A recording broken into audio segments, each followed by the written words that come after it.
आणि पुढे बातमी आहे राज्यातल्या आश्रमशाळांसंदर्भातल्या एका धक्कादायक वास्तवासंदर्भातली। राज्यातल्या आश्रमशाळांमध्ये 2 वर्षात 584 विद्यार्थ्यांचा मृत्यू झालाय आणि एकूण मृत्यूंपैकी 5% मृत्यूंना सर्पदंश कारणीभूत आहे। खासगीपेक्षा सरकारी आश्रमशाळांमध्ये अधिक मृत्यू झालेले आहेत आणि गंभीर आजारांनी आतापर्यंत 273 विद्यार्थ्यांचा बळी घेतल्याचं ही आकडेवारी सांगते। राज्याच्या आदिवासी विभागाच्या अंतर्गत असलेल्या 1056 आश्रमशाळांमध्ये मागच्या 2 वर्षांमध्ये तब्बल 584 विद्यार्थ्यांचा मृत्यू झालाय। अनुदानित आश्रमशाळांपेक्षा सरकारी आश्रमशाळांमध्ये अधिक प्रमाणात हे मृत्यू झालेले आहेत आणि मृत्यूच्या कारणांपैकी 5% विद्यार्थ्यांचे मृत्यू हे केवळ सर्पदंशाने झालेत। राज्यात शासकीय आश्रमशाळा 500 आहेत आणि त्यामध्ये 2,04,175 विद्यार्थी शिक्षण घेतात, तर त्यांच्यावर वार्षिक 2,303 कोटी इतका रुपये खर्च होतो।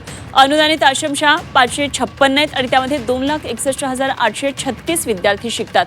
ही आकडेवारी अत्यंत धक्का देणारी आहे। या संदर्भात आणखी सविस्तर तपशील जाणून घेऊया। आमचे प्रतिनिधी अमर काणे सध्या आपल्याबरोबर जोडले गेलेत। अमर, अत्यंत धक्कादायक वास्तव या रिपोर्टमधून पुढे आले।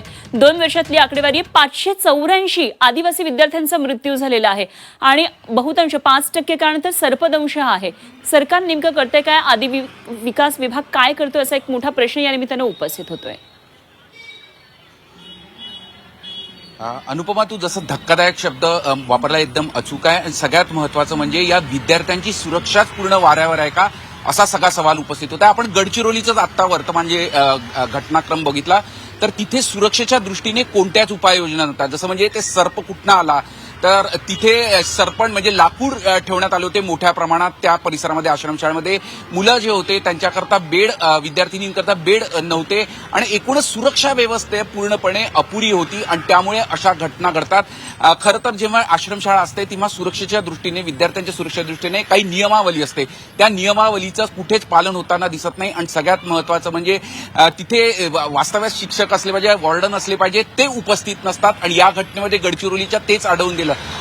आणि या संपूर्ण आकडेवारीमध्ये अजून एक महत्वाची आकडेवारी म्हणजे 5% मृत्यू हे सर्पदंशामुळे झाले।